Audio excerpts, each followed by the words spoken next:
What's up, everybody? It is another Wednesday night in the books, October 7th here on Wrestling Inc. And we got two shows to talk about, as it was 30 years of Chris Jericho on NXT, or excuse me, on AEW Dynamite, and then opposing them was NXT. Of course, a lot of things to talk about NXT in terms of audibles and injuries being called. We'll get to. I am Justin LaBar, being joined by the real Sam Adonis. Sam, how are you? I'm good, man. Thanks for having me back once again. I've been gone for 2 weeks. I had a little vacation, and I had some trouble with the airlines. So glad it's all behind me, and I'm glad to be here with you tonight. We need to get pyro. That's what you got to do with returns, right? Pyro. We need all the ballyhoo to bring you back. I know. I try to get it all lined up when I fly into Pittsburgh, but usually TSA doesn't allow any when I'm coming back through the gates. So. And Mr. Matt Morgan will be joining us momentarily. He'll be on. So if you're tuning in just for Matt, just hang on a second. He'll be here. But Sam's a draw. I tuned in just for Matt, and he's still not here. So yeah, Matt will be on. I already know people were asking about Glenn. Look, Glenn's not really doing Wednesdays regularly anymore. He's doing your Mondays, he's doing your Fridays, pretty much everything else. So we're giving him Wednesdays off unless needed to be called upon. So no Glenn tonight, but he'll be back on Friday night. I've still yet to meet the infamous Glenn, so I'd like to do a show with him sometime. Glenn's fun. He's the king of let's avoid talking about wrestling. We can always veer off into pop culture topics with everything. I'm good at that. Sometimes I'm just as excited about that kind of conversation. Absolutely. All right, so let's start with AEW. Sam, you know Chris Jericho. Obviously, you were on his podcast not too long ago. If people weren't aware of that, please go check out Talk is Jericho. Sam was on about 3-4 weeks ago, right? Yeah, it came out, I think, at the beginning week of August. So I think it was cool tonight that they were able to honor him for 30 years. The whole situation, it's kind of becoming a trend. It's been going on in Mexico and Japan for the last 20 years or so, but they do have the big anniversary event. Just in the last 2 or 3 years, the United States is starting to pick up on it, but it's usually on an independent show or something like that. So it's cool to see it, at the forefront of American pop culture. Wednesday Night Live honoring a guy like that's been in the pro wrestling business for 30 years. It was a good night for pro wrestling. Yeah, it was kind of cool. We'll talk about when they get to the main event with Jericho in the ring, but it was neat. He's one of the company's biggest heels, but he's so respected. They kind of let him flip and be in the babyface corner tonight, up against actual heels. So that's it was kind of a cool way to, I guess, celebrate him. And favorite Chris Jericho memory? Oof, probably whenever he showed up and surprised me at an independent wrestling show here in Pittsburgh. We had become friends in Mexico, and he was in town for an autograph signing. And we were just texting throughout the day. And then he ended up showing up at the building I was at. And I was introduced to the ring. And then my opponent came to the ring. And then they played Jericho's music. And he came down to introduce me to my friends and family. So I got the proverbial rub, if you will. And it was one of the coolest moments of my life. I remember that night. That was an awesome moment for the company and for you to have that surprise for the fans who popped like crazy that happened. And I'll never forget, because there was a certain person, I won't name him on here, but there was a certain person in the locker room, the fans know now, who walked in and said, "Guys, there's a dude that looks just like Chris Jericho out there in the other part of the locker room." And one of us went, it's actually Chris Jericho. There he is. He's coming in. He's coming. There. What's up, you guys? Sorry. You're good. We were just, I just asked. Hope I got to actually move. Hang on. Why? Uh-oh. There we go. So now the match is up on the names. There we go. I had to get you in the middle. We're in the correct tags. All right. Because there's name tags on the screen, and you were in Sam's box, and okay. It's like Hollywood Squares. You'd be getting all the followers when they see that name under my face. So, Matt, I just asked Sam, any favorite Chris Jericho memory in the last 30 years that comes to mind for you? What was it? We were at a bar in Japan. I had wrestled. It was me and Carlito versus Big Show, and get this, you guys, freaking Akibono. Oh, that had holy crap. These guys are enormous, right? But anyways, feeling good about myself, great match, having a great time. This is my first trip to Japan. I made a lot of contacts. I ended up working out for me because I got released not too long after this tour. And I got signed with New Japan after this, probably a month or two after this, actually. So I preface this because it's my first tour in Japan. I don't know anything in Japan yet. And we go to a bar. I think we're in downtown Roppongi or something. And Chris Jericho wasn't on my roster. I was on SmackDown. He was on Raw, but this was a super show in Japan. And so Chris was on the card too. And he just walks up to me and he like slaps me. And I'm like, I'm going to eat your arm. Yeah. You know what I mean? I was like, if that was supposed to hurt, it don't hurt, bro. You know, something like that. And then he just starts laughing. And I don't know what it, I still, you know, I'm friends with Chris and I've never asked to this day. The only reason I don't know why that popped in my head. But that is one of my crazy memories of him in his 30 years for me personally. But as a fan, where does it start? Obviously, definitely that debut where I thought he did an amazing job. I know he looks back at it. He's like, he kind of cringes a little bit. I watch his debut pretty frequently because it was a mega pop. That, my friends, was a Road Warrior pop. When he came out on Raw that night, that was awesome. It was huge. I was calling all my friends. Oh my God, he's there.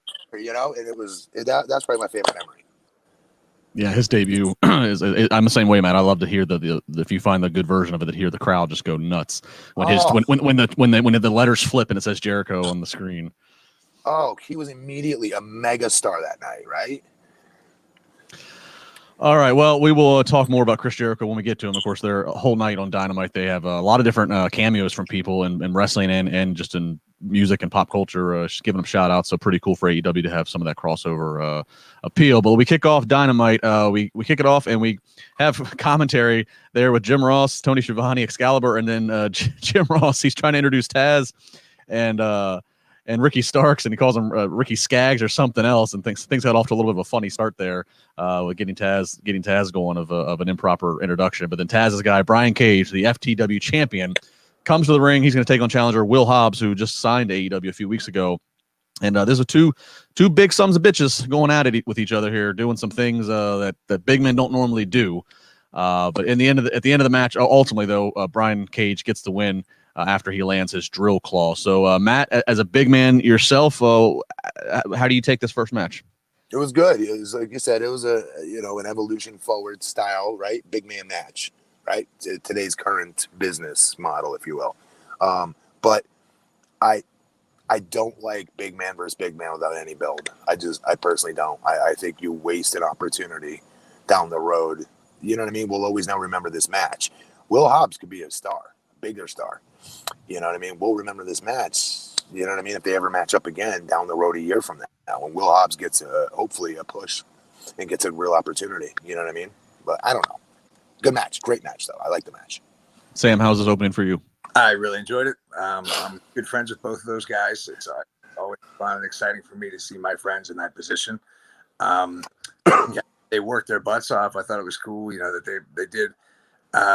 I'm partial though. I don't necessarily consider these guys big guys. You know, maybe because they're not. I'm being charitable. You know, and I think, you know, to most current wrestlers, they're bigger guys. Yes. An average person, they might be an average guy. I feel like if you go into a bar, Cage is a freak physically, and Will's a big dude, you know, thick wise. But, you know, big guys, in my opinion, from wrestling, 6'8", 6'9", 6'10". That being said, it was still a killer match. These guys, you know, I don't see them as big guys. I see them as just two heavyweight wrestlers kicking ass, and I really liked it. Yeah, this one of the things I want to point out that I don't know much about Will Hobbs. Heard the name, seen a few clips, but this is a lot of this is new to me. And Excalibur was putting over on commentary. It was just a poor place when he did it because it kind of got lost a little bit in the shuffle. I thought whatever the move they were doing, I think they were getting ready to do a big high spot. But Excalibur gave a quick little summary of Will Hobbs, how he and his brother always dreamed of being a pro wrestler since they're a kid. His brother died, I guess, in a shooting, protecting, I guess, Will is what I gathered. And so now Will has dedicated the rest of his career and his success to his brother, which, I mean, that's a babyface story. Oh my God. You know, so call it that. So that, yeah, I mean, it was an entertaining match. Again, I enjoy hearing the Will Hobbs story. The referee was a bit distracting for me as excited as he was to do the 10 count for the double down, but that's just me being nitpicky.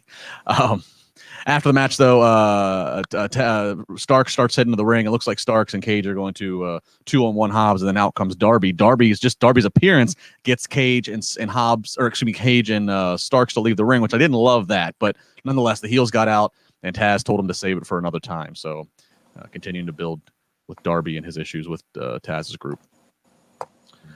So we got the first of some of the cameos for Jericho, for people congratulating him for his 30 years in the business. Got some words from Lance Archer as he's, of course, building to his match with Jon Moxley. Up next, in the in-ring action, we got the champions and FTR up against the Hybrid 2. Good tag team wrestling here. Matt, I know you're an FTR fan. Definitely. Nobody could pick this apart. This was a very, very good match.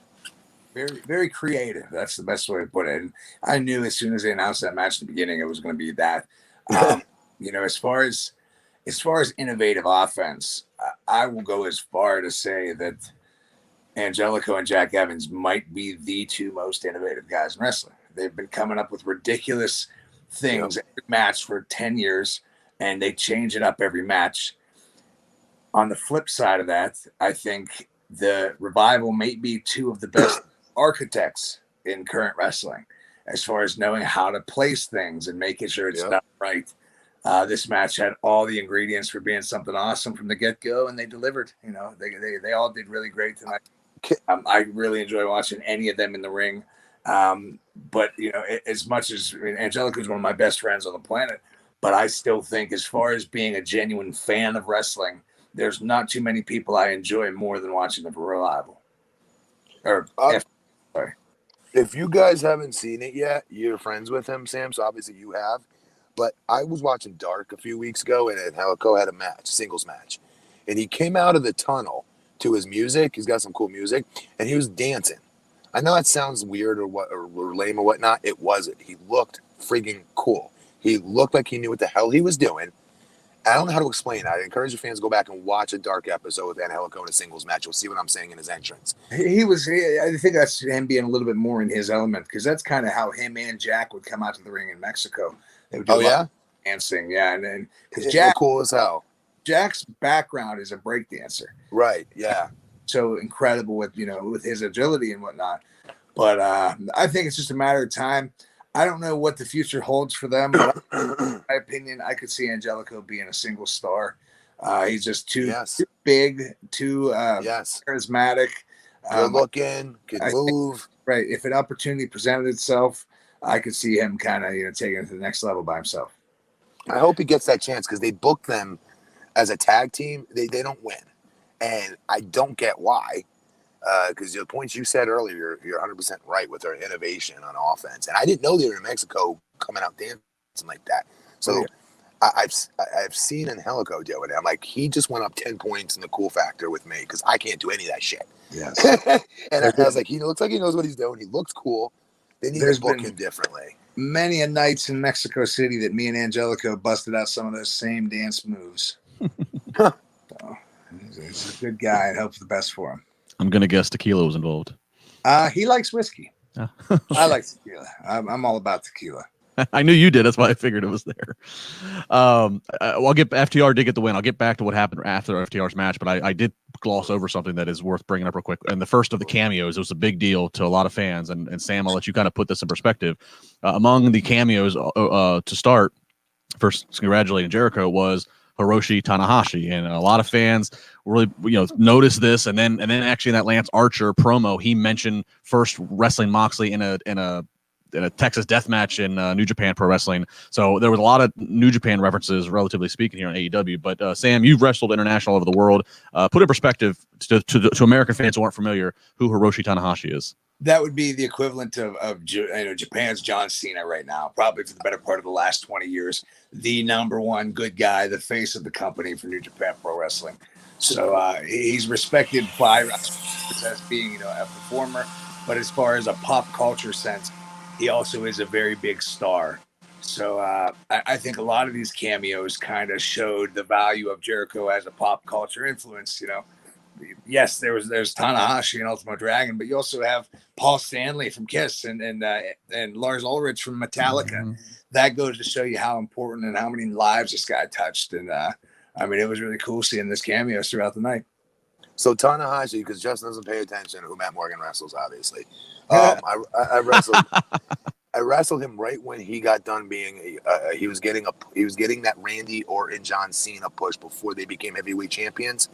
It was both him and Nakamura. They both were they were tag teaming, and me and Mark Jindrak wrestled against them 1,000 times, and they were about to take off big time. They weren't there yet. They were like the intercontinental champion level, I would say, still.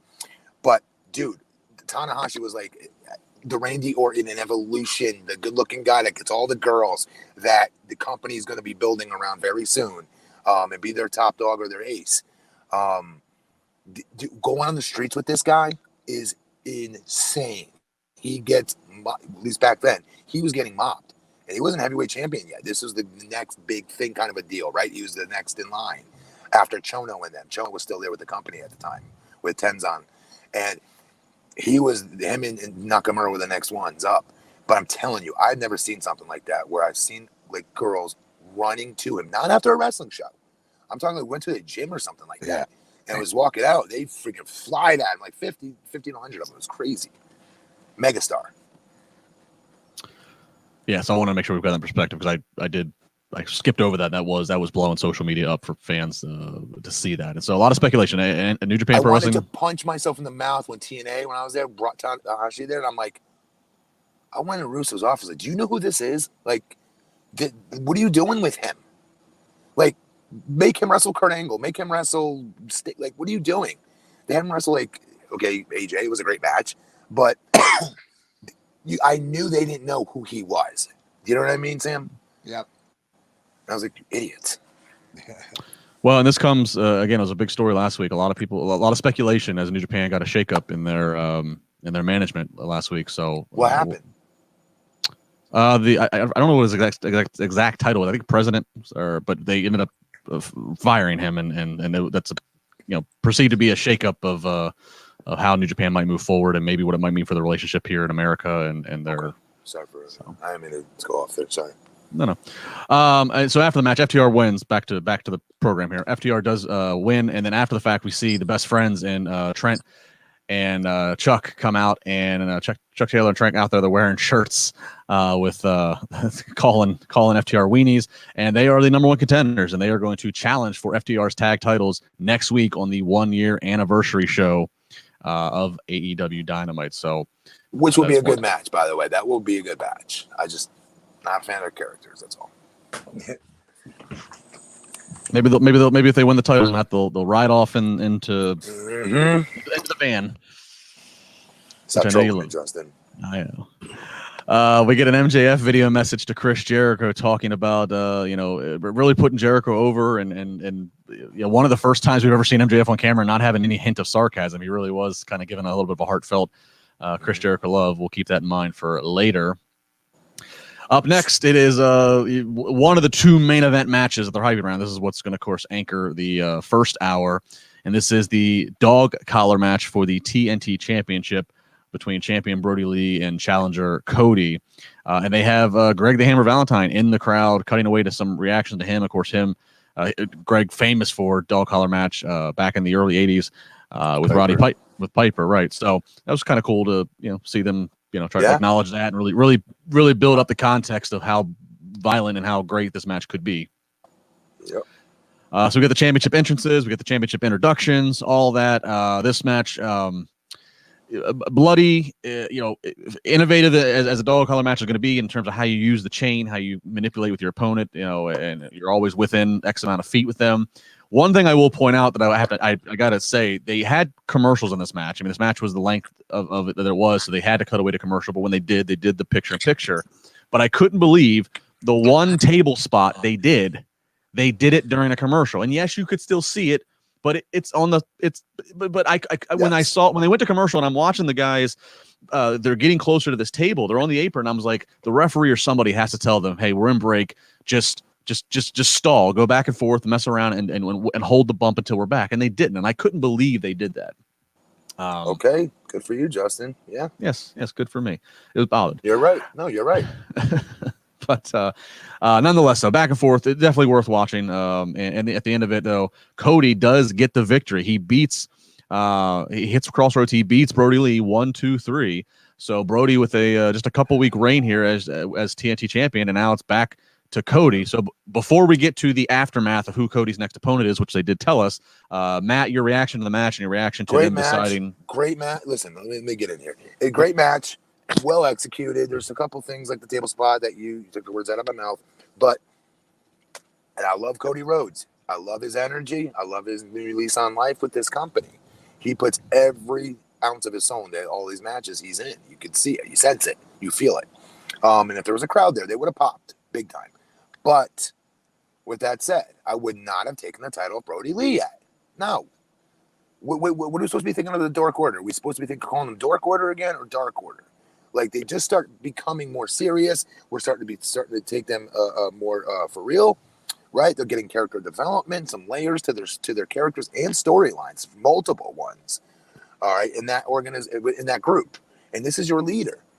And there's nothing going on with that title win for him. Nothing happened with him winning that title that made him better than what he was before. I know it doesn't always work that way, but at least give him some time with it. And I don't know. I didn't like him losing the title. Sam, your thoughts on the match? Basically just that. The match was absolutely killer. Those guys worked so hard. You know, they just put their heart and soul into everything. Great outing. I mean, the fans, you know, that they're probably going to be talking about that match for a long time. I just didn't. I was more shocked than surprised because, again, like Matt said, I didn't. It's not that it didn't make sense. I just didn't see it coming. I was convinced, okay, well, this is the rematch. This is going to lead to something, which leads to something, leads to something. And he won clean. So, I mean, maybe that's what he's going for. Maybe that shock was the thing. Maybe they'll switch the belts back and forth for the next 6 weeks. I don't know. But that it just, you know, I was in disbelief because I didn't see it coming. But, I mean, I don't think it took anything away. I think it was still a killer match. It was. Yes, it was. It was a great match. Amazing match. And I think something else that adds to the surprise of Cody winning is it felt like this big violent gimmick payoff match was fast tracked. You know, Cody, he wasn't gone for as long as I thought he would be. Comes back. They had to really kind of move quickly to get to this. I don't know if it's because they had competition with the vice presidential debate tonight. I don't know if it's they felt they needed something more for the Jericho anniversary. I don't know, but all the more kind of felt like Brody losing. This just doesn't feel right. So, but regardless of vice presidential debate, people are already either tuning into the show or they weren't and watching the vice presidential debate. You see what I'm saying? So the finish of the match at this point doesn't matter. The fans are either they're tuned in right now at this moment or they're not. Then, you know what I mean? Being able to read minds, watch the presidential debate. You go, wait a minute, Cody's going to win. Actually, I'm going there right now. No. Yeah, well.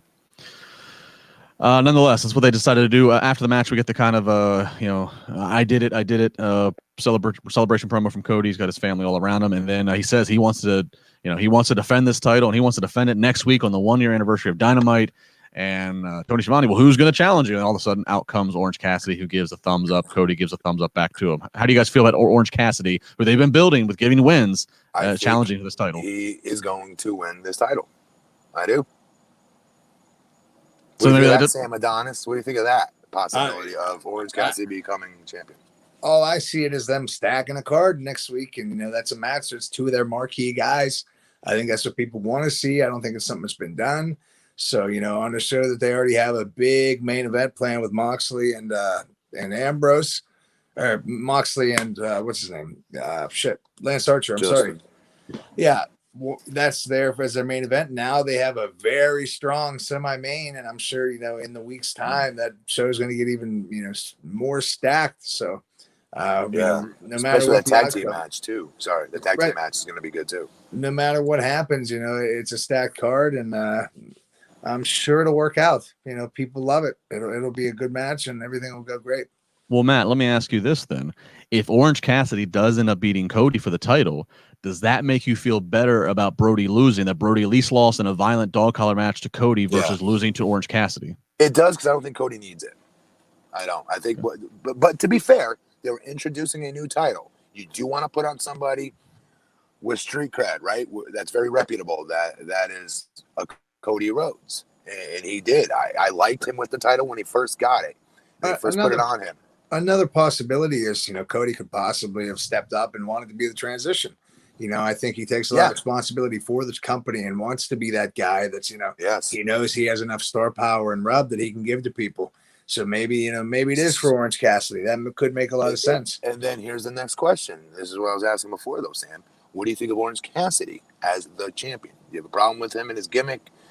No, he's over. Over's over, right? Over's over. Santino was over. It's its own thing. I'm with you. Okay. I've heard a lot of people go the other way sometimes, and I'm always interested in what other wrestlers that grew up and were trained the way we were trained. Yeah. What do they think of it? I'm like, fuck it. I don't know what to tell you. I don't know why I think this is entertaining, but it's entertaining. It's hilarious. I like it. It is, Over is over. Over is over, no matter what language or country it's in. That's when somebody can get behind something else, somebody else, that person, they're an asset and they're a commodity. I think if anything, putting those two stars in that big marquee match is going to help the big picture. Yeah. Over like Rover. Well, and as you said, we have next week we have Archer and I actually wrestled Rover once in Mexico. He is pretty damn over. Who's Rover? Oh.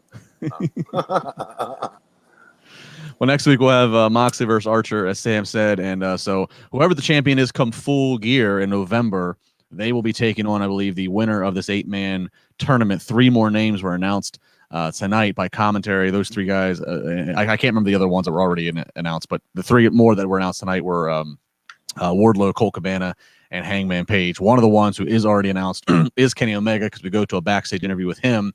And Alex Marvez, talking to Kenny about being in this tournament, and I don't want to go down a rabbit hole of like burying Kenny here, but this promo was just like very awkward. Like what's the tournament? It's an 8-man tournament, and the winner of it will be the number 1 contender, and I believe they will get their match at Full Gear for the world title against whoever the champion is. Oh, okay. So, but yeah, Omega cut this promo. I don't know if you guys really paid attention to it, but I was like, if this had to be a pre-tape, how do they not shoot it again? I just thought it was a little bit, not good. He's still not. He has not found his voice yet. He will. He just hasn't happened yet. I still have hope he will. I think what a lot of people don't take into consideration that there is cultural differences in wrestling, and just because it worked one place doesn't mean that the exact same thing's gonna work in the other. I haven't seen the promo. I haven't seen any of his promos, but I know he's in ring. He's one of the best on the planet. But what got him over in Japan might not exactly appeal to an American audience. It might not appeal to these fans or that fans. So, it might be taking a little bit more time. I'm a bit out of the loop on that. Like you said, I don't know what, I didn't see the promo, so I didn't know what made it awkward or whatever. But, he's a pro. He knows how to do it. So just like Matt says, eventually he will find his footing, and, you could be humming a different tune this time 3 weeks from now, Yeah, it just came off as like early wrestling promo class, and it was just going in circles, rambling. I don't know, man. I think sometimes the old stuff is now new and different, so maybe that's what he was going for. Maybe. All right, we get some women's action here. Big Swole up against Serena Deeb. Of course, Serena Deeb recently signed and added to the AEW roster. I agree. This match a little bit longer by comparison to the women's matches that they have had the last few weeks. So they've usually been putting them right at this pinpoint, usually right about 9:30, just before they go to the main event. But it went a little bit longer than normal in the end. They both can go. That's why. Yeah, and in the end, Big Swole wins via pinfall. Matt? Big win for her. That's a big win for her. That's a big-ass win. You beat a Serena Deeb. Serena Deeb is so freaking respected, it's not even funny. She's so damn good. So good. This was a great match. And this, I know she's done a lot of work with your girl out from Pittsburgh. What's her name? Britt. Come on. Yeah, Dr. Britt Baker. Big Swole's got a lot of good character work in those promos versus Britt Baker when Britt Baker was out. But as far as in-ring goes, I'll argue tonight's match for her did a real lot for her character to be taken more seriously. And again, she took out a frigging stud in Serena Deeb. That was a great match. Sam? Sorry. Oh, yeah, 100%. Just enjoyed it. I like seeing just, when it's just, you can see the experience of both these girls. And it was just athletic and everything, and you could tell, I could tell, you see a Serena Deeb, that there's just a confidence in there that, she's going to make a Big Swole elevator game. and she's also going to be able to take charge and make a match just a little bit more crisp and perfect than it would be without someone like that. I thought it was killer, and Deeb is just one of my favorite women on earth to watch, and she wears wrestling boots, and I love it. Yeah, having does. Yeah, having Deeb with his company is definitely, having her as a vet is definitely going to be good for some of these ladies who are. It's going to help all of them. Yeah, Matt touched on it. I think the stuff that Big Swole was doing with Britt while Britt was injured and unable to do anything physically, it was entertaining. And I think Swole has an entertaining gimmick. The one thing I will say that I keep watching for Big Swole, and I watched it when they still had fans like Arena Fools, and I watch it even now, and they have just the very sparse COVID attendance. It's almost like she wants to be such a badass that at times, I mean, she is the babyface. She wants to be such a badass that at times she doesn't take a few extra beats and stay down a few extra beats longer to let the fans get the empathy on her. She gets a little bit too quick to come back and be tough girl, if that makes sense. But I don't know. It's also experience. But it worked for the Road Warriors, so it'll go one of two ways. Yeah, it'll either make her more over, or they're not going to get behind her. Yeah. But also, to be fair, I mean, how many years she's been working? She's fairly new. She'll get there. Oh yeah, I'm not. Yeah, and I'm not. I think she's entertaining. She has so much to build off. That's just one thing I've noticed. The stuff you're talking about it takes time to sell as a babyface and to do it properly. Now let's throw into the equation. P.S. You don't have fans in the arena to feed off of, to wait for, to get them to start coming for you. You don't have that shit. Like, I would argue that's so hard. Well, they had some tonight. They had some tonight. Cody even acknowledged they had fans, and not enough. Enough. Honestly, it's like a jacked up OVW wrestling practice class where Mickey James is sitting there going, "Go Morgan, go!" While somebody's in a chin lock of doom, and I'm like, this sucks. Only Cornette's not complaining about everybody's promo. No, we're calling me. Nobody signed you to be a 7-foot Rey Mysterio. God damn it. I did my very first shooting star press on a crash pad. A crash pad, I will say. Not on somebody, Sam. Didn't kill anybody. Just a crash pad. And dude, he walked in and saw that, and oh my God. He did fill in the blank. No, he likes me right now. So, but some of the matches I've had lately where I do all my fancy stuff, I'm sure he'd hate. Well, it should be noted, you can read more about this on Wrestling Inc., but as we're talking about fans, it did come out today that Governor DeSantis is allowing full attendance now for live events and for stadiums and sports. So we have some more exclusive news from the world of WWE in the backstage, but this certainly does lend itself that WrestleMania is going to try to get themselves back to Tampa where they were supposed to be this past spring. And whether or not 65,000 people will come, it at least is possible. It's at least possible to offer it for Mr. Vince McMahon for his. I told you guys that it would be in Florida this year because he's. Yep. Yeah, and then they probably just go to LA the following year if things are fine. Then $4.99 from Spanish Godish super chat. Do you think someone like Sean O'Haire would have fit in AEW, and any Sean O'Haire stories? I guess Matt. Yes. Oh my God, dude. So many times you hear people give these Sean O'Haire stories about Sean fighting like 4 guys at a bar at once and whatnot. And I was there when this happened, and I'm like, dude, you weren't even there. You're biting a story of a story of a story you heard passed down, and you're pretending you were there. So, I mean, dead serious. Sean O'Haire threw frigging a super kick in a fight, in a real fight, and I was like, this is my first introduction. I've been in OVW for maybe a month, and I'm not a drinker and things like that. So I was like kind of nervous going out with everybody. I'm like, they could call me a dork for not drinking. Things like that. So I'm worried about that. Next thing I know, his little brother, Shan O'Haire, as usual, was causing fights at the bar, then run behind Sean. And Sean Sean sitting there, I'm not joking. He does the old, Rock used to do the. Yeah. Like that crap. Sean O'Haire was doing this in a fight at where were we in Louisville? And I remember telling Cornette, maybe a week later, I was like, if I could have put this on film, Jimmy, that would be your champion right now. Yeah. He's they could never get Sean to do those types of things in a real wrestling match for some reason. I don't know what it was with him, but oh my God, go out with him is a fun time. But the real fun time is once people would start with him. I don't know why they would start with him or his brother, but they would, and it would be like the Louisville police all knew him by name, not because he was a wrestler, but because they knew he'd be getting in fights every weekend.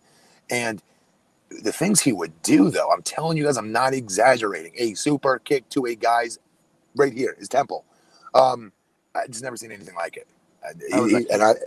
And Sean in real life, honestly, was humble.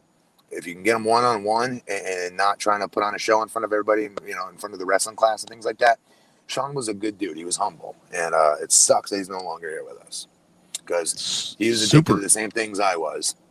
And you know, in fact, I remember getting painkillers, you know, from the same people, you know, back when I was first bit by the addiction. But he was a good dude. I miss him. Yeah. Super kick in a bar fight. He sounds like Patrick Swayze in Roadhouse or something. 6'6", jacked. Sounds like something in a Will Ferrell movie, actually.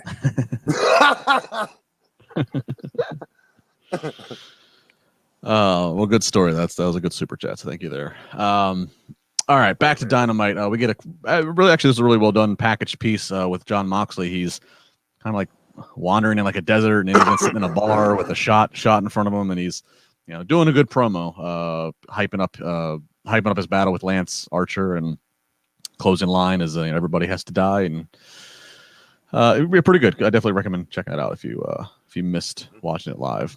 All right, so then we move into what ultimately. We get more cameos: Lance Storm, Kevin Smith, Chavo Guerrero Jr., Ultimo Dragon, very cool. Paul Stanley, Steel Panther. So more love coming out for Le Champion, and then it is time for his match. Funnily enough, 2000. What would have been 2018, or maybe it was 19. It was Ultimo Dragon's 30th year in wrestling, and Jericho actually did a cameo video for that they played on the screen of Arena Mexico. Oh, nice. So that was cool. Very nice. Fun fact. Sam, I know I know your international love. I know you're probably watching something from Mexico or Japan on the TV there. What are you watching? We have El Hijo del Santo and El Hijo de Solitario against Dr. Wagner Jr. and El Hijo de Máscara Sagrada. So yes, Lucha on my TV all the time. Give me an Ultimo Dragon memory. Oh my gosh, he's like my absolute mentor and hero. I didn't know it was that big of a deal because I'd wrestled him probably 15 times in Mexico City, and we got kind of in a rhythm of our matches. I ripped his mask off all the time. I just would constantly tear his mask off, and he'd run to the back and get another one, and it was just kind of normal to me. Funny. First time my parents were in Mexico City, I said to my dad after the show, I said, "Hey, what do you think?" He goes, "Oh my God, Sam, you took off Ultimo Dragon's mask." Yeah. Like, you took off Ultimo Dragon's mask. I'm like, yeah. That's pretty amazing. So yes, that is. That's a huge deal. Right after that, I introduced him to my dad, and then we ended up going to his house for this massive barbecue the next day. And Ultimo Dragon is a very elegant human being. Matt, you probably remember him from NWE, right? Yeah. Always is in Armani suits and has high-class people around him. My father attended had probably the most expensive liquor selection I've ever seen in my life. Every top shelf bottle you can imagine, bottles of wine that were 200 years old and these rare tequilas. Just a top-class human being, and I owe so much of my career to him. Hey, real quick. I know we're on a tangent here, but you can't just say you just ripped his mask off like it's no big deal. What? Wait, how did that work though? Like you rip his mask off and what? He like storm out of the ring, running away, covering his face, and get another one? Yes, that's usually how it would work. Most of the time in Mexico, I'd rip it, and then I just keep, making sure I was going after it the whole time, whipping the people into a frenzy, and then eventually take it off. And a lot of times, someone would come and retrieve him with a towel and cover him up. And then, usually the heels would just wreck the house right there. Everything would be going chaotic. And here comes, Ultimo Dragon, the superhero, in a new mask, to vanquish the villains. And it's magic, man. It's been pretty cool. I'm the only wrestler. That says a lot about you, about what they think of you out there, having you do that. Sam, your audio cut for a second there. So you're saying you're the only wrestler. Say what you said again there. The only wrestler that ever took his mask off in Mexico and in Japan. So, shit. Is that on your Wikipedia page? You have somebody, if somebody can edit my Wikipedia that's listening to this right now, go for it, because that's an accolade I'm super proud of. And no, he's literally one of the best people I've ever met in my life. While we're putting you over, Sam, to give perspective. That's a big deal. I'm sorry. I know. No, smoke. That's a big deal. No, I'm being sarcastic, of course. No, Sam, for the couple year run there where you were living in Mexico and you were working as high up on the card as you were, again, just to give people perspective, how many other regular American wrestlers were there that are being booked regularly at the time I don't think any. I think Mark Jindrak. Jindrak's been a big star there for years. Huge. There was a couple foreigners that weren't American that were there with us, but CMLL was a hard shell to crack. They do it their way. They're very strict and precise in doing it the Mexican style, the traditional way. I think it helped my cause that I was a big nerd for years, and I studied so much of this Mexican wrestling that I took to it quite well. But I got given a once in a lifetime opportunity, and there might be 10 Americans of all time that could say that they worked on top of CMLL. So I'm pretty proud of that. Jericho being one of them. That's the one place like I've wrestled with WWE, but not real, Lucha Libre wrestling, and being part of one of those two companies out there. Never, not even one show. So that's awesome. It's a complete different world. The nice thing is I was able to learn Spanish quite easily. I was going to ask you that. You spoke fluent Spanish? It was weird because I was obsessed with Tinder, and I was getting all these. That's right. I remember this. Yeah. Yeah. Getting all these Tinder dates. I had to sink or swim. So I taught myself, conversational Spanish in about 2.5, 3 months. And that's when the pieces fell into place for me to be pushed as a top guy. Yeah, I think I said the story on here before, Sam. One of the first times you and I were in a locker room together after you just came back from Mexico, and you were speak to texting in a locker room, and like how quick your Spanish was better than your English. And I was like looking at you like, how did you pick that up so well? Oh, it was great. Those beautiful stories. Professional wrestling gives us sometimes things that we didn't know we wanted or needed. Very good. All right, so here we go. Chris Jericho and Jake Hager going up against the Chaos Project, which is Serpentico. Did I say that right? Serpentico. Sorry about that. And Luther. And they made a point to say this on commentary. Obviously, Luther was first brought into AEW as a talent. He was with that Nightmare Collective, which did not go very far. They ended up scrapping it. And then since he's appeared on Dark, but there really hasn't been much more. But they kind of highlighted Luther's been in the business for a lot of years. He and Jericho very early on in their careers, up and down the road together. Again, Sam, I'll turn to you with your international flavor. Any stories or context to Luther of why he's in this spot? Obviously, Jericho requested it, but any context to Luther here? I don't think there's any context worth mentioning, as far as the storyline goes. I think, this is one of those things that's a bit bigger than the story, bigger than the company.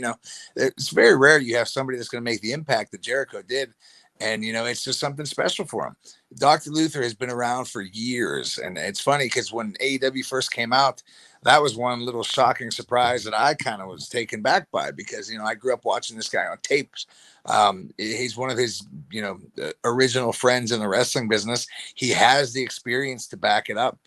Clearly this is something that meant a lot to Jericho. And I just think, I think it's awesome because, we all have our friends that, you like to share these special events with. And I think it's awesome that two guys that have put so much into the business were able to get this little piece of pie back, and just be able to kick it and do what they love on a 30-year anniversary of somebody's career. For sure. And I believe Jericho even said on his podcast at one point in the last year that Luther's actually, I think, an employee. He works with AEW in other capacity, so he's not just a talent. He's got like an employee office status. So that is pretty cool to hear for a guy like Jericho to give back to somebody who gave to him early on. So this was back and forth, truly back and forth. Even at one point, Jay Morales noted on commentary that Jericho was getting his ass kicked. So Jericho sold a little bit here, even bloodied up his nose, it looked like. I think Jericho has sold 90% of the time I've seen him on AEW TV. I think it's great. I think a lot of fans don't understand, from our capacity, Jericho gives that place so much credibility, and anybody that's able to, beat him up for 5 minutes is now more of a star than they were before. Yeah. Having a proverbial rub. Jericho's giving it to as many people as he can because he loves the business and he believes in the product. And there's nothing but respect on pretty much all of us wrestlers' side of things. I'm always amazed at Jericho. 30 years, and he wrestles so much, and how healthy he stayed. He's never sustained any major setback. So I mean, a testament to how safe he works, but still safe but compelling. His matches are still fun. Work smart. He works smart. He's a smart worker. From my personal perspective, I've been wrestling for 12 years, and I've been lucky to learn from some of the best at a high level. I'm still curious to see what the long term is for a lot of the modern style. I think it's so high impact and brutal, especially now that there are that there's full-time companies that are asking that much of you, on a regular basis. I know a couple of my friends that are signed with other companies that are, 31, 32, 33 years old that, barely can walk around a room because they're going so hard in a wrestling match. So I really hope people could ensure their safety. But sometimes I think us as fans, we might not need to ask so much of these guys every week. These guys are talented and have characters, and it can be compelling when they're talking. They don't need to kill each other every week. No, very good point. It'll be interesting to see where some of those stars of that style are at. Well, just 5 years from now. We look at Dynamite Kid. Dynamite Kid's the shining example of destroying his body. Even 30 years ago in his prime, he was doing some of the stuff that is now commonplace today. So a better one would be Daniel. It would be Daniel Bryan. He dive every single match. All that stuff caught up. He was a smart worker too, by the way. Great mat technician. Chain wrestled at the beginning of most of his matches and would build and crescendo up to all the stuff that he eventually started doing. But even him, you know what I mean? It does catch up. And these guys are, I'm not going to say diminutive and insult them, but they're also smaller with smaller frames. That hurts more without as much muscle. Now, I don't say you need to be muscle bound. I just mean in general. There are smaller frames that they're doing all this on as well. I don't know. We'll see. We'll see, but it's a good point. It really is how much longer they can do that for. I think it's amazing. I think it's amazing that Jeff Hardy is like 40 and he's been wrestling since he was like 17, and that he's there will be those anomalies like that are able to do that. But I think that's a good point though. Generationally, how long will this be this way? Yeah. So ultimately, Jericho hits the Judas effect on Luther. 1, 2, 3 pin. You're after the match shenanigans. Everybody's inner circles in the ring. They're celebrating with Jericho. Here comes MJF, who interrupts. MJF's coming out. Wardlow's behind him. Wardlow is escorting out somebody who's under a pink sheet. Ultimately, after they count it down, they remove the sheet, and we have a clown. What was his name? Clownico the Clown. And the clown is holding another present in hand. Jericho unwraps it, and it is a framed picture of MJF. Jericho then goes, takes a picture, and smashes it over Clownico's head. I don't know if Clownico is supposed to bump and sell or if this was planned, but Clownico just kind of stands there. Doesn't even really do the dazed look. And then Jericho gives him a brutal Judas effect elbow, and Clownico then bumped for that. And Jericho hates clowns, hates surprises, don't interrupt me. And then he and MJF laugh it off, and then we go to everybody, all the heels coming out, celebrating. The credits roll, and wouldn't you know, Chris Jericho was the executive producer, the director, the caterer, the cameraman. Every position in the credits was listed as Chris Jericho. So fun little kind of SNL way to go off the air here. Yeah, I mean, what do you say though? But because this was, I don't want to crap on it and say this was a predictable match. Come on, everyone knew what was going to happen in the match. So for that purpose, you're not watching this match with your suspension of disbelief, wondering can this other team beat them, right? It's just you being in on Chris Jericho's 30th year anniversary. You know what I mean? Yeah, no, this was fun. Sam, what'd you think of it? Yeah, it was cool. It was nice to see Luther and Serpentico be able to be featured in that spot. Who knows when they'll be in another main event ever? Good Never. It's cool. It's cool that Jericho's able to kick it with his buddy. Serpentico works hard. He was in there, and then the stuff with the clown, the silliness. That's just a exclamation point at the end. They do a great job at keeping their entire TV show interesting from beginning to end, and I think everybody that watched that tonight was more than pleased with what they got. Yeah, I guess the only critique to the whole night is that they were able to get a lot of cameos, which are great for Jericho for the celebration, but obviously so much video of his career, ECW, WCW, and WWE, obviously owned by WWE, which they're not going to let AEW use, so they couldn't do flashbacks. Also, so many memorable Jericho moments, I guess, is the good news about Chris Jericho being as crazy over as he is. Every single one of us watching it have it right here. All of them. True. We do. Yeah.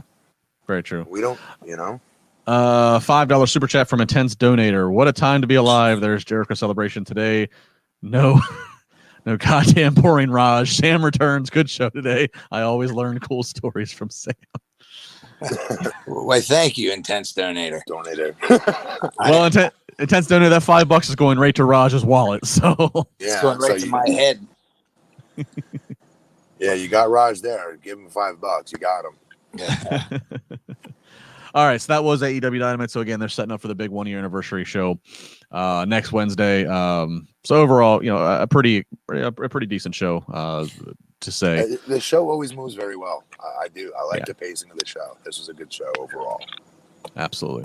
All right, so we'll jump over here to NXT. NXT, of course, coming now from the Capitol Wrestling Center. This, of course, if you missed it, the NXT TakeOver 31 on Sunday started. They're back. This is in the Performance Center. It's in a new renovated space of the Performance Center, kind of a hybrid between what we've seen at Full Sail with that TV studio look and what we've seen in the Thunderdome with the fans on the So something new here. So we'll see how it translates over the long period. But we jump right into it. Of course, fallout from 31. We jump right into. We get a Tamasa Champa versus Kushita match here. This Kushita, he turned up a new gear at TakeOver against Dream. Had a new gear here with Champa.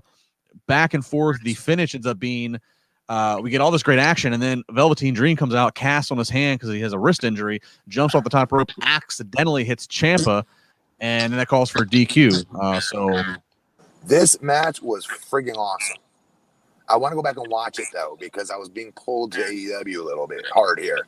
I want to go back and watch it again because what I could see, it looked phenomenal. Champa is one of my favorite characters in that show by far, and from what I could see, it was a good match. Like the splicing of Velveteen Dream in there. See where this goes now. But again, I got to go back and watch it again. Sam? I think this was a startling example that WWE had a little bit of an advantage just being around first. Because these two in the opening match are just two of the guys that, if they aren't in NXT, they're going to be in AEW. These guys are that style, that brand. Everything they do looks amazing. They're crisp. It was good wrestling.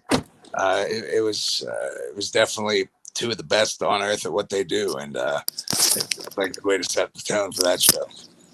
Yeah, these last two matches tonight and then Sunday for Kushita definitely have been elevated him. Yeah, exactly. Put him on notice to me of like, okay, this guy's kicked into a new gear, so good for him. After the break, we get Ember Moon in the ring for a promo. Ember Moon, of course, was the reveal of the mystery vignettes that we'd had for a few weeks. So she's back. She's been out for 14 months, as she noted. Back in NXT. This is great because we thought maybe her career was over with her injury, but she's back. Right. Cuts that promo, says that she's back, and then all of a sudden she gets interrupted by Io Shirai. They stare down each other, and then before they can do much more, here comes Rhea Ripley, and then Rhea Ripley gets attacked behind from Raquel Gonzalez and Dakota Kai. William Regal comes out and sets up that we're going to have a tag match. That's going to be our main event tonight, so we'll get back to that. Very well set up. Very well set up stuff. I agree. I think definitely like that. I don't know. Maybe I'm just partial to it, but like anymore, I'm so much more excited about the women's action than the men's matches. I think they're a little bit more diverse, a little bit more different all around. So they are. It was really good because they are. You're right, 100% right. Yeah, NXT's women's division and booking is better than Raw, SmackDown, or AEW. Impact actually, I think, can rival NXT with women, but yeah, the women is such a strength for NXT. Right. All right, this was fun. Drake Maverick comes out And it's we see Drake. They show him early in the day. He's showing up, and Drake Maverick and Killian Dane are going to be a tag team. Drake wants Dane's phone number, but Dane says there's a reason he's not getting it. This fun stuff here, and yeah. So they show that. We get a promo from the Undisputed Era. Adam Cole not happy with Rich Holland. We'll get back to that because Rich Holland, of course, beat him up at the end of Sunday. We get to Everrise. I don't know much about Everrise. I can't even remember the names of the guys in Everrise. So if the chat room wants to jump in, go ahead. But Everrise comes out. They're going to be the opponents to Drake Maverick and Killian Dane, who comes out, and they have this goofy music that Drake is dancing and snapping his fingers to, and then Killian kills that music, wants his normal music. And it's just the classic. This had a very Kane, Daniel Bryan early feel, just the oddball misfits, but ultimately Dane and Maverick get the win here. And then as they try to celebrate, Dane knocks Maverick out after the match. I was so entertained by this, but I'm always entertained by Maverick. Same with me. He's one of the most entertaining human beings I've ever been around in my life. And this is talking back before he got an opportunity to get signed with any major companies. He was in England making his own footage and putting it on YouTube at the time with Party Marty Skrull at the time. And he was cutting these world beater promos. Tried to give it to Terry Taylor. He completely no-sold it. He's too small, blah, blah. Believe it or not, when Bischoff came into TNA, I know he's flack for that and what happened to the company afterwards. But he did bring him in, did give him a legit opportunity. And anybody that sees this kid work is amazingly always entertained by him because he's entertaining is the right word. I was very entertained by this. Sam? Yep, I said it before. I'll say it again. I think if anybody has that same secret ingredient that made Rey Mysterio a star, it's Drake Maverick. He's a smaller guy, but he makes up for it so well. He's phenomenal at everything he does, and I think, in my personal opinion, he should be a much bigger star than he is. Definitely. Yeah, I agree. Drake is.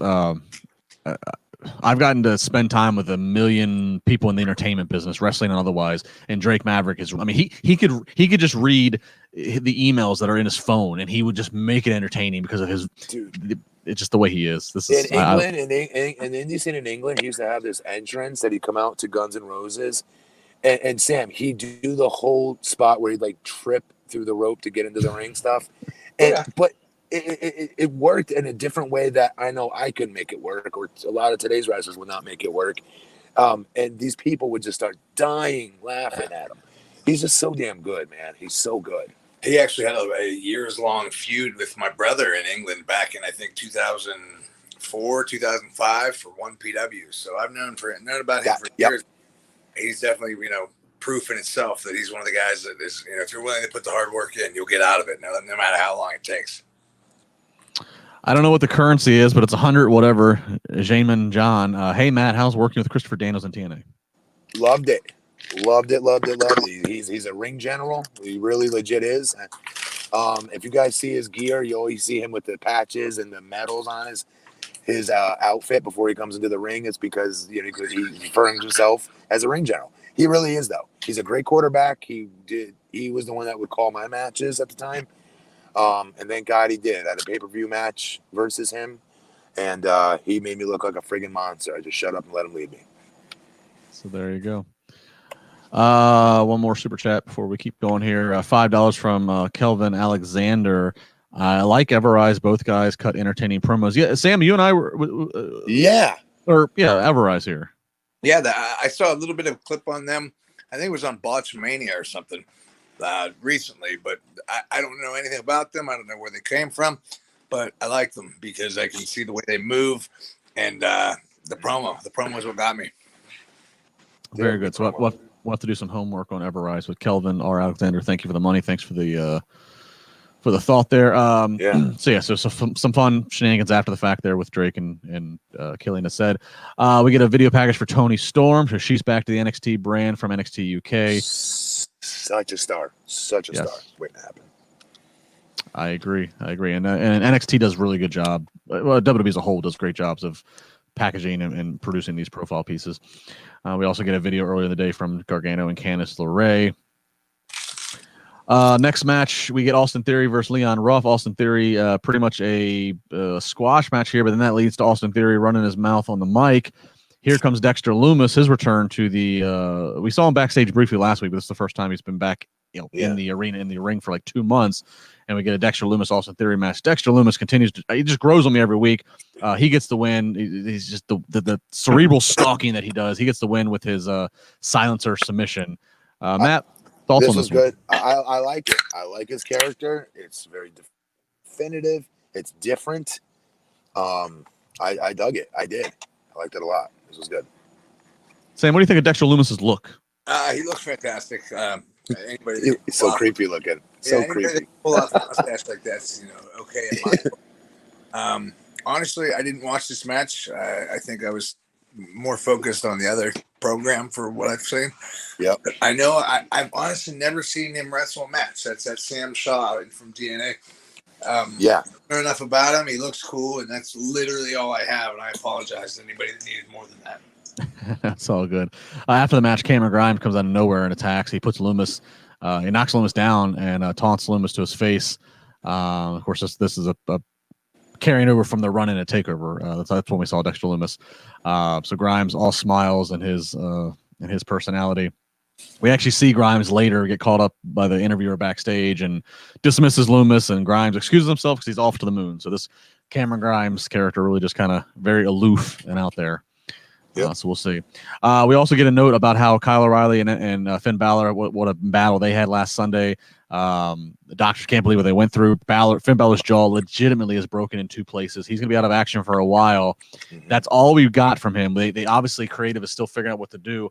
And all I can think here is, man, Finn Balor in whatever year that was, 2015, 2016, wins the Universal title, an inaugural Universal title, gets injured, has to vacate it the next day. Now he wins his NXT World title again. Just bad luck. Bad luck. It sucks. Yeah.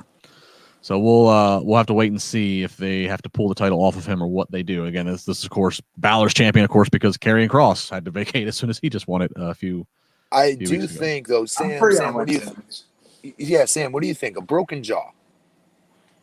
Can you work around that? Can you work around the broken jaw, you think? I think I have the unpopular opinion on a lot of things when it comes to injuries.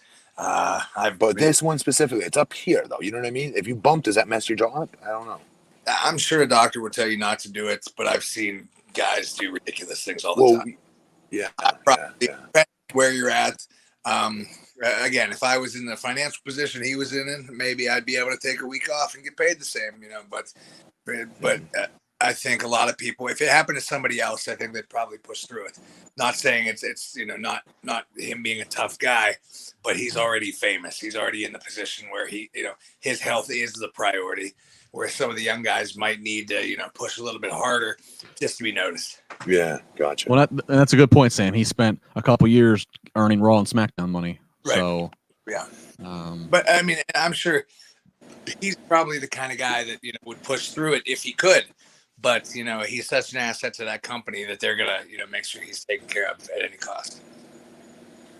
Do either of you have experienced the broken jaw? What's the timetable like that for? It says it's broken in 2 places. Never had one. Don't know that. Nope.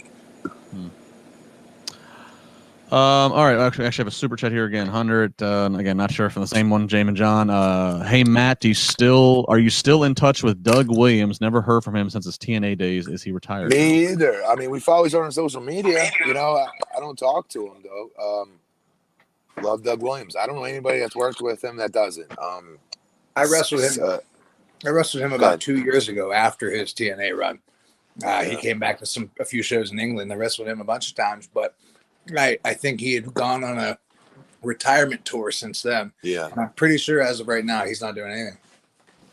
He's so goddamn good in the ring, though. So good. Gosh darn was he. Yeah, so good.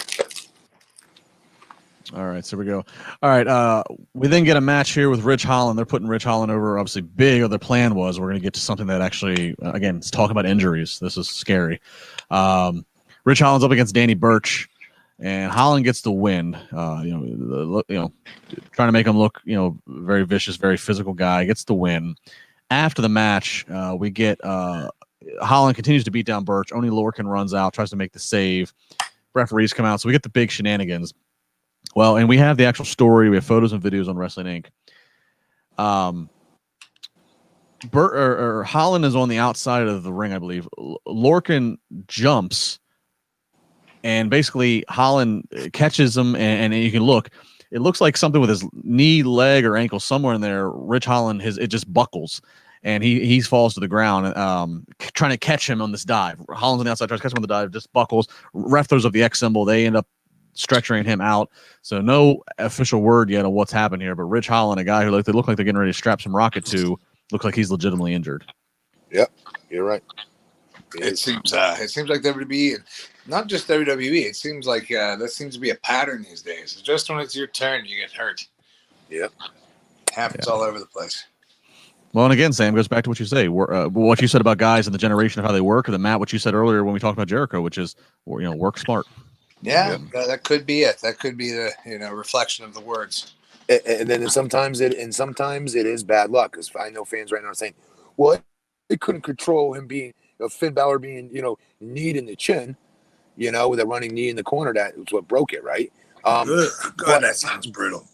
It looked it, but I'll make the argument the move itself was because of today's newer style of wrestling that I don't recall anybody ever calling versus me in a match. Me sitting in the corner and the guy running across at full speed and jumping in the air and kneeing me in the chin. No. Yeah. So we got some more Timothy Thatch Can training against the trainees. Shotzi Blackheart up against Xia Li here. Again, just a reminder, Shotzi Blackheart, she's going to be the host of the Halloween Havoc special at the end of the month. This was good. So this is why this was good. Yeah, so Shotzi gets the win after a big senton. Yeah, so this is really good here for Shotzi.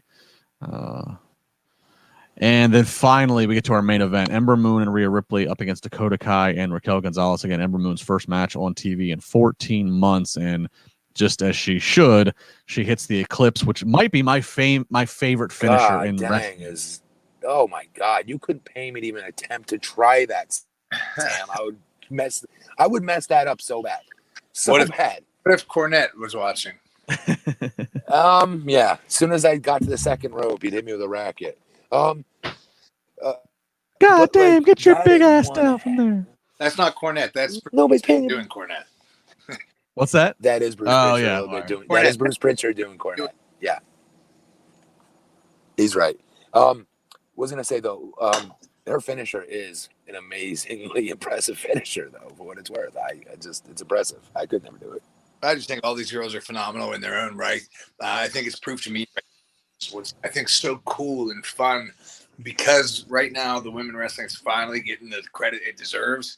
Yeah. They're featured a little bit more, but everything in wrestling has been outdone. Everything has been overdone. It's so hard to come up with something new and unique for men wrestling. Women wrestling it's been around just as long, don't get me wrong, but there's been less feature. There hasn't been as many opportunities for as many people to shine.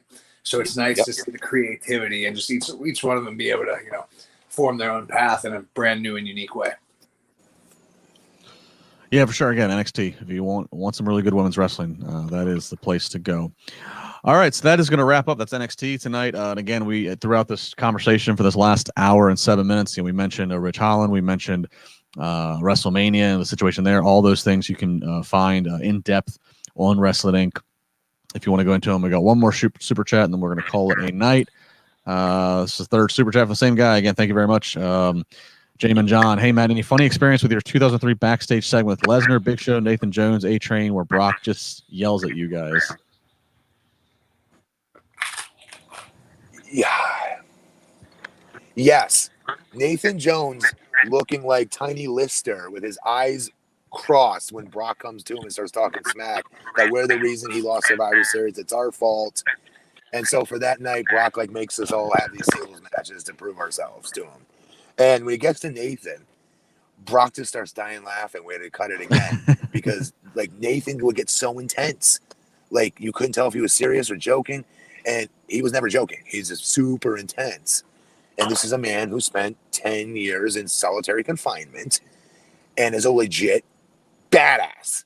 That'd be nice. That'd be a fun shoot fight. Brock against him. I'd watch that. It really would, because, dude, Nathan, you guys remember when he was in the World's Strongest Man contest and Magnus Samuelson broke his arm and Nathan dude, Nathan completely was his arm was broken, literally. He's just one of the toughest human beings I've ever seen. Great person to ride in a car with to tell me stories of the crazy crap he's done in Australia. Crazy, it's terrifying. So scared of Nathan Jones. And actually, I lied. One last super chat, $10 from Dustin Eck. He goes, this goes into our whole third-party edict thing with Vince. So I'm watching AJ Styles Twitch stream on the side, and you can definitely tell there's now WWE boys in his chat because they are all asking WWE questions, like a Mark will do. No outside WWE questions. So I guess, yeah, that's been a big story that we've. Wrestling Inc. has been the first breaking of several exclusives, which is Vince putting out the memo of they are going to take control of some of the third-party revenues. See, I disagree. I'm use Twitch? for it. No, I don't use Twitch, but I think it's almost needs to be done because I think too many people now are using WWE as a stepping stone. And I feel like it's kind of disrespectful to some of us that have worked our asses off to get there and to work for it. And to now know that people say, oh, yeah, well, I'll just go sign at WWE for 2 or 3 years until I can get into Hollywood or go into MTV or whatever. You know, in my personal opinion, I love pro wrestling. I stand up for it. I want that, you know, and I can't have it. You know, how can some people just come in and use it and abuse it and basically take for granted all the effort and money they put into making you a star? So you're not entitled to anything. They pay you quite handsomely for you to be a star. So I don't think any of those people have any legs to stand on as far as complaining about Twitch. And then AJ is an interesting case too because AJ Styles, he's a guy who's going by the same name that he uses on television that got him rich, but he owns that name, which not everybody in WWE can say they own their name. So he's a very polarizing situation given the fact that that's where it is. But a pretty cool super chat there. Thanks for filling us in. I think AJ, I don't know. I'm not, not super tight with him. But I assume, AJ is not the kind of guy that would do that, to use it as a stepping stone. Clearly, it took him, it took him 15 years to get what he's got. But I just mean overall in general, I like the concept. It's not that I like the concept. I just think it's completely reasonable and completely fair on WWE's point. Yeah. So let me ask you a question. That's a lot of ownership, though. A lot of ownership over an independent contractor, though, right? Of course. So I don't know. Well, this is a whole can of worms conversation. It'll take like 20 hours. So I'll shut up. Guaranteed money, man. Guaranteed money. Yeah. At the end of the day, most of us actually love this, and you're getting paid to do your dream job, and there is opportunity that comes out of it. These people, I don't think anyone's entitled to anything. You put into something what you get out of it. And, I love wrestling. I think WWE is, they create stars, they give you opportunity. And if you don't want to, if you do it on your own with your Twitch, don't work there. And you'll realize how much harder it is to do.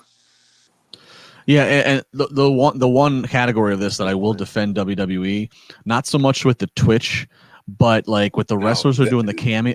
And then hurting their characters by coming out of their characters too much.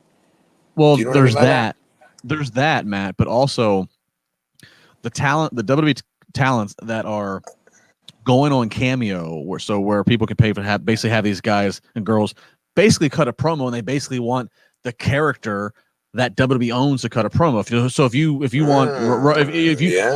If you pay Roman Reigns to do a cameo, and even if it's under his real name, Joe Anawahi, if you pay him to do a cameo to give the shout out, whatever, you want Roman Reigns.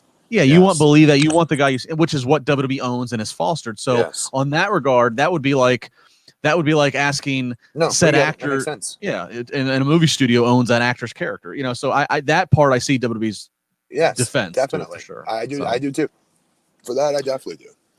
So it's certainly a story. Again, stick with Wrestling Inc. It's going to evolve. This is not the end of it. I am sure of it. It's all right. All right. Sam Adonis, put yourself over. Just get me on Twitter, Instagram, Real Sam Adonis. This Saturday, I'm in Charleston, West Virginia. 2 weeks from Saturday, I'm in Camden, New Jersey. November 14th, Lubbock, Texas. I think I have something in Las Vegas coming up in November 2, but I don't know the date. Check it out. Hit me up. Whatever you guys want. Thank you for having me. Sam, go walk the new dog. Matt, put yourself over. I'm good. I'm good. You don't want to plug your Twitch stream? Like, I don't have any of that stuff. I got Twitter and Instagram. That's it. That's all I got. There you go. Matt's got a MySpace. I've been trying to get into his top 8 friends. All right, I'll be back tomorrow afternoon with Nick Hausman doing the Wrestling Daily. We'll talk about all the headlines. Friday morning, I'm on Busted Open with Dave LaGreca and Mark Henry. It's been fun. Thanks for tuning in. Appreciate the super chats. Thanks for the comments. This podcast will be back Friday night after SmackDown. We are out. Bye-bye, everybody. Goodbye.